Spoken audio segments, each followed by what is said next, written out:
A UFSB apresenta a história da língua inglesa. Bem-vinda, bem-vindo! Vamos fazer um passeio pela história da formação da língua inglesa. Vamos até as Ilhas Britânicas, região onde ela surgiu. E para ver como tudo aconteceu, precisamos voltar no tempo. Primeira parada: povos celtas. A música e a cultura que restou desses povos nos levam a entender as origens da língua inglesa. Os druidas eram os sacerdotes dos povos celtas. Opa, alguma semelhança com o Senhor dos Anéis? Boa parte da população europeia do século VI a.C. era celta. Os celtas são parte da nossa cultura e arte até hoje. Personagens como Asterix e Obelix foram inspirados nos celtas. Você conhece? Eles nasceram nos quadrinhos, mas já foram parar nas telas de cinema. Os quadrinhos e os filmes do Asterix contam como era a vida celta e a convivência, nem sempre amistosa, com os romanos. Uma curiosidade: você sabe qual é o nome do cachorrinho da personagem Obelix? Faça uma pesquisa aí e eu espero por você. E aí, descobriu? No final do vídeo, vou te contar o que eu sei sobre o nome desse cachorrinho. Na verdade, não conhecemos muita coisa sobre os povos celtas. Sabemos que viveram há 4.000 anos e que muito da cultura produzida por eles chegou até os nossos dias. A arte celta teve influência dos gregos, romanos e asiáticos. Depois, foi influenciada pelo cristianismo. Ela seguiu uma tendência abstrata e simbólica, com figuras ornamentais em espiral e desenhos geométricos em relevo. Os druidas, sacerdotes que estudavam filosofia grega, fenômenos naturais e a natureza, compreendiam a vida como um ciclo ou uma espiral. Para eles, tudo estava ligado à natureza. Nós podemos encontrar ruínas e simbologias celtas até hoje. Eles eram um povo culturalmente rico e místico. A divindade máxima era uma figura feminina chamada Deusa Mãe, que era a própria natureza. Infelizmente, não restaram documentos originais, apenas lendas e crenças que foram passadas oralmente através de cânticos, encantamentos e fórmulas mágicas. O Halloween, por exemplo, uma data específica para celebrar os mortos, foi criada pelos druidas que acreditavam na continuação da existência após a morte. Muitas tradições que conhecemos como cristãs, na verdade, surgiram com os celtas, que tinham rituais de colheita, rituais com plantas e animais. A paz não reinava entre os celtas. Nas Ilhas Britânicas, eles sofreram diversos ataques e invasões. Bom, e aí chegamos à origem da língua inglesa que conhecemos hoje. Já que com as invasões, e não foram poucas, a língua falada pelos habitantes foi se transformando. O Império Romano, considerado o maior da história ocidental, durou 5 séculos. E como era de se esperar, o exército de Roma chegou às Ilhas Britânicas. Primeiro, os soldados romanos invadiram o sul e depois seguiram avançando. Ali, o Império Romano permaneceu por 400 anos. Além do cristianismo, os romanos deixaram outras marcas: ruas com calçadas, estradas ligando uma cidade a outra, pontes e outras obras de arquitetura que existem até hoje.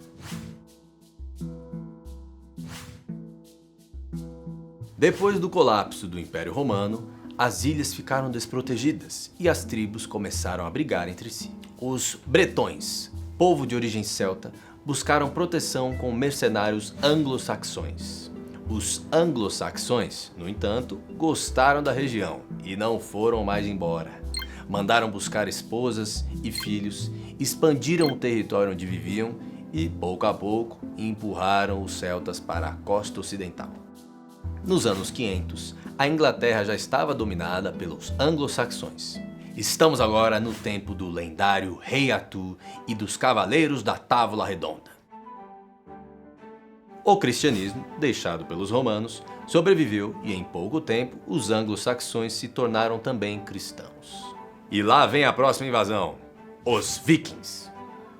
Eles vieram do extremo norte da Europa. Eram povos que habitavam as regiões onde ficam hoje a Noruega, a Dinamarca e a Suécia.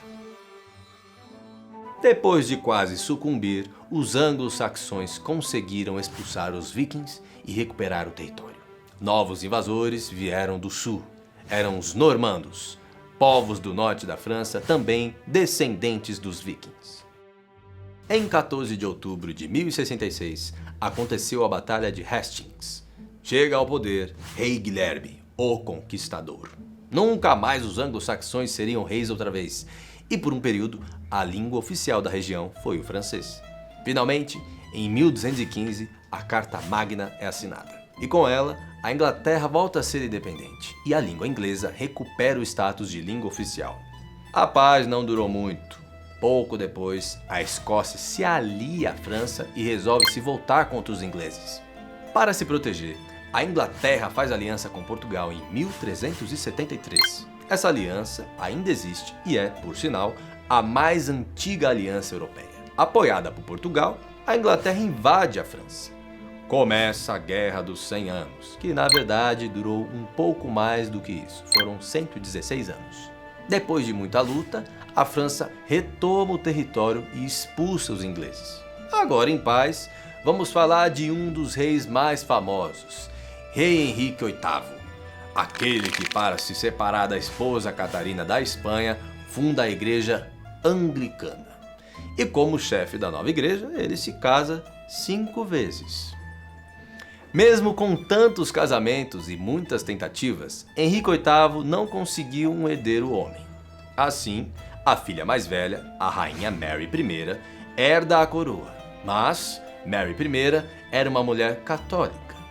A história nos conta que ela mandou executar muitos súditos anglicanos. Por isso, ficou conhecida como Mary, a Rainha Sanguinária, ou a Rainha Bloody Mary. Mary morreu cedo e foi sucedida por Elizabeth I. Chegamos ao período elisabetano, a Era Dourada da Inglaterra. A literatura inglesa produz as peças de teatro do bardo, apelido de William Shakespeare.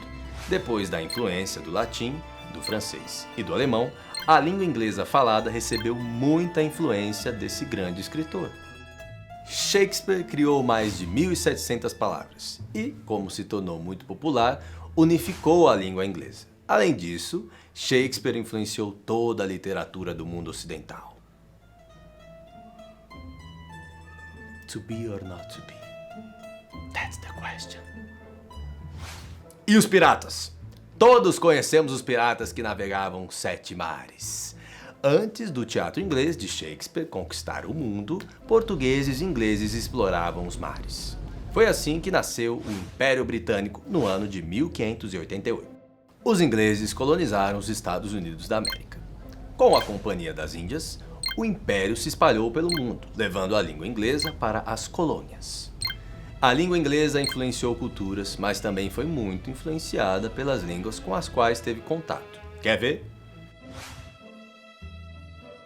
Das tribos celtas originárias, ficaram muitas influências na arte e na música. Dos vários dialetos ficaram palavras usadas até hoje. Algumas palavras celtas possivelmente deram origem a outras palavras inglesas, como ambassador, embassy e slogan, que quer dizer uma palavra ou frase fácil de memorizar. Também temos palavras em português, possivelmente de origem celta, como camisa, cerveja, vassalo e gato. A palavra Bona significa cidade e deu origem ao nome de Lisboa. Briga significa fortaleza, palavra que originou Coimbra. Esses são alguns exemplos de palavras de origem celta usadas em Portugal. Durante a invasão romana, o latim vulgar, falado pelos soldados, também deixou marcas na língua inglesa. Cerca de 30% das palavras da língua inglesa são bem parecidas com o português, isso por causa da origem latina. Alguns exemplos dessas palavras são informação, salada, futebol, internacional, exemplo, dança, doutor e diferente. E assim como no português, prefixos e sufixos facilitam a nossa leitura em língua inglesa. Veja esses exemplos de prefixos que indicam negação: disapprove, impossible, irregular. Depois da influência do latim, a língua ficou ainda mais rica com a chegada dos anglo-saxões. São aproximadamente 4.500 palavras inglesas de origem anglo-saxã. Entre elas, earth, terra, head, cabeça, eye, olho, man e woman, homem e mulher, sun, sol e star, que significa estrela em português. Ah, os vikings também contribuíram. Palavras como wrong, errado, cake, bolo, ugly, feio, entre tantas outras, chegaram na bagagem dos vikings. Dizemos que o inglês é a língua de Shakespeare, afinal, como já disse, ele sozinho criou cerca de 1.700 palavras. Shakespeare está presente na nossa vida, seja quando lemos ou assistimos filmes, ou nas centenas de palavras que usamos no nosso dia a dia. Como, por exemplo, nas palavras torture, tortura, bandit, bandido, unreal, irreal, fashionable, elegante, blushing, rubor, champion, campeão, critic, crítico, majestic, majestoso, mimic, imitar. Dos países que invadiu e colonizou, a língua inglesa se apossou de diversas palavras. Tattoo veio da ilha de Samoa, ketchup vem do chinês e checkmate vem do persa. Como consequência da expansão e colonização do Império Britânico no mundo, a língua inglesa se tornou uma língua franca, ou seja, o inglês é usado no mundo todo como língua de contato entre países e povos. E em muitos países é a segunda língua mais falada. Apesar de não haver muitos registros da língua celta, os ingleses se autodenominam britânicos e não anglo-saxões. O povo britânico tem orgulho de ter se originado dos povos celtas. É uma longa história. Ah, e antes de terminar, lembra que perguntei se sabiam o nome do cãozinho do Asterix e Obelix? O nome dele é Ideiafix. Ideiafix porque é muito teimoso. Então é isso, até o próximo vídeo.